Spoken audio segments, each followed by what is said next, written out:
Hello guys, welcome back to my channel. Guys, ngayong araw may aayusin tayo. Itong TV na surplus TV na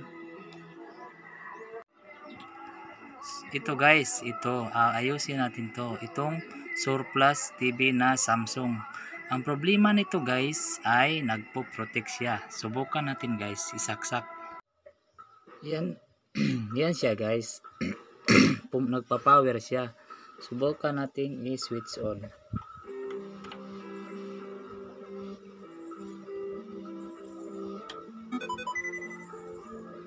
Yan. Nagpi-blink lang siya guys. Ngunit bumabalik. Siya, nagpo-protect siya. Subukan natin buksan ngayon guys. Ayusin natin. Yan na guys, nabuksan na natin itong TV guys. Ngayon guys, susukatin natin ang voltahe nila. Hanapin natin kung bakit nagpo-protect itong Samsung na CRT TV. Ngayon guys, susukatin natin yung B+ niya. Ito yung B+ niya guys. Tingnan natin kung may 123 volts ba siya. Yan, tingnan yung tester natin guys. 121.4. Okay lang yan guys. Okay lang yung voltahe, yung B+ niya. Yun, dito na naman tayo sa guys, sa vertical niya. Susukatin natin kung magkano ang voltahe niya, supply. Ito yung supply ng vertical, itong diode. Yan, tingnan nyo guys. Mayroon siyang 15.9 volts.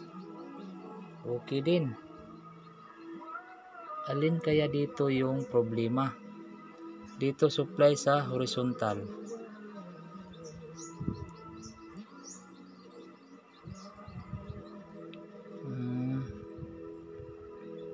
Supply sa vertical. Dito tayo sa collector guys ng hitch out. Ayun. Tingnan nyo guys. Patakbo-takbo yung niya. Hindi stable yung niya guys, yung supply niya. Kaya nga siguro nagpo-protect itong ating TV guys. Sa ganitong guys, sa ganitong TV guys, kadalasan nasisira nito guys, itong ceramic. Subukan nating magsukat dito guys, dito sa 120 volts. Yun. Yan. Parang nandito yung problema guys. Parang nandito yun guys. Tingnan nyo guys. Yung tester natin. Yung 120 volts. Tingnan nyo guys. Yan, yung voltahe na yan guys. Tester natin guys. Ipo-focus nyo yung tester. Yan. Parang may mali dito guys. Itong ceramic dito guys, subukan natin tanggalin at palitan natin guys. Tara guys.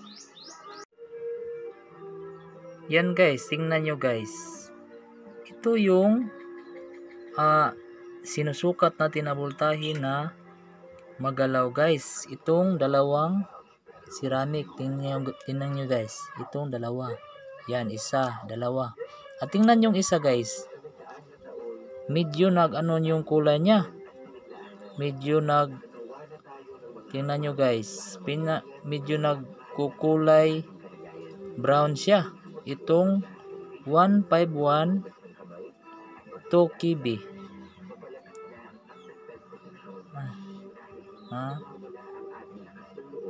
151 2kb.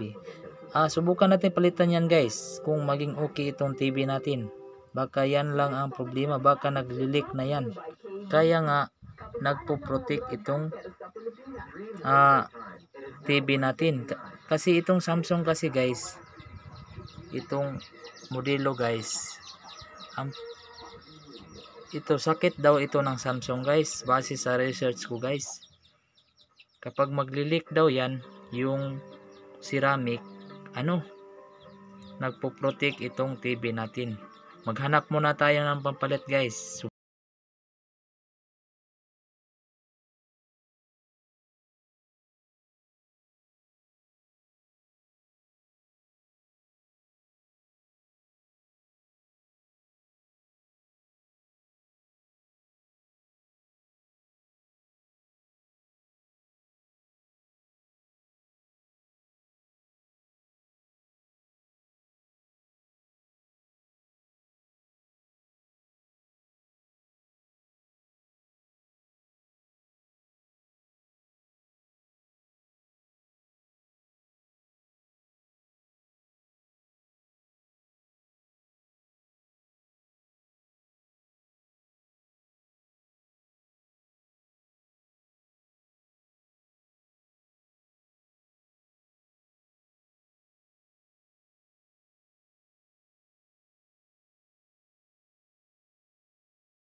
Voltahe kung nag-i-stable na ba siya. Ito yung pinalitan natin ng guys, ceramic guys. Ito yung gumagalaw yung voltahe kanina. At ngayon guys, permanente na siya guys. Yan, magalaw-galaw yung tester guys, pero stable na yung voltahe niya. Subukan nating tingnan guys kung okay na ba siya, nag-oscillate na ba siya.